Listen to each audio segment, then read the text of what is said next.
এখন আমরা আছি কাশ্মীরের গুলমার্গের পাহাড়ে। পুরা পাহাড়টা বাদল দিয়ে ঘেরা, অনেক উঁচু উঁচু। ঘোড়ায় করে যাওয়ার কথা ছিল, কিন্তু আমার বউ ভয়ের চোটে ঘোড়া থেকে নেমে গেছে, সাথে আমাকেও নামিয়ে দিয়েছে। কি করবো আর। আর আমার দুই মেয়ে দুই ছেলে আরামসে ঘোড়া করে যাচ্ছে। ওই যে তারা ঘোড়া চড়ে চড়ে যাচ্ছে আরাম করে, কত দূর পর্যন্ত চলে গেছে।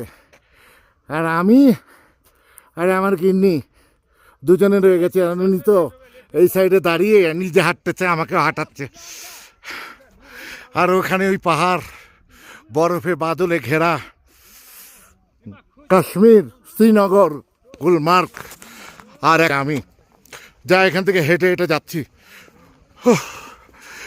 বাপরে বাপ, এত উঁচু নিচুর মধ্যে দিয়ে হাঁটলে অবস্থা একদমই খারাপ হয়ে যায়। তারপরে পিঠের মধ্যে দিয়ে দিয়েছে একটা ব্যাগ। হাঁপিয়ে গেছি। তবে আশপাশে অনেক ঝাউ গাছ আর প্রচুর পরিমাণে ঘোড়া আছে, তা দেখাচ্ছি আমি। এই যে ঝাউ গাছ,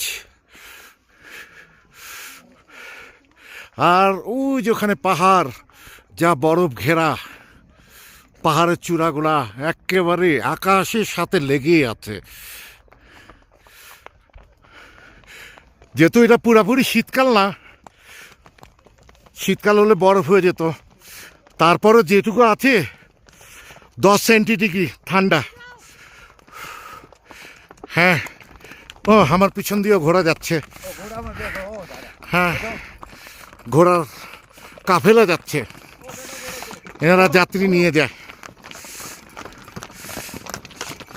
মানে এখান থেকে যারা কাশ্মীরে আসবে তারা যেন অবশ্যই গুলমার্গে এসে ঘোড়া চড়ার ট্রেনিংটা নিয়ে নেয়, না হলে কিন্তু পথে অনেক সমস্যা হবে ওই পাহাড়ে যেতে। হ্যাঁ, ভিডিও এই পর্যন্ত, বাকি আর করতে পারতেছি না, বাকি আমাকে হাঁটতে হবে। আল্লাহ হাফেজ।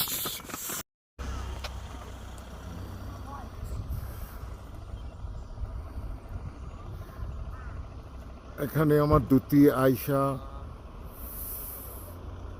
সামনের জন হচ্ছে গিয়ে মুজাহিদ, তার পিছনে দুটির পিছনে সোয়াইদের পিছনে আয়শা। ওরা ঘোড়া চড়ে আসছে এখন।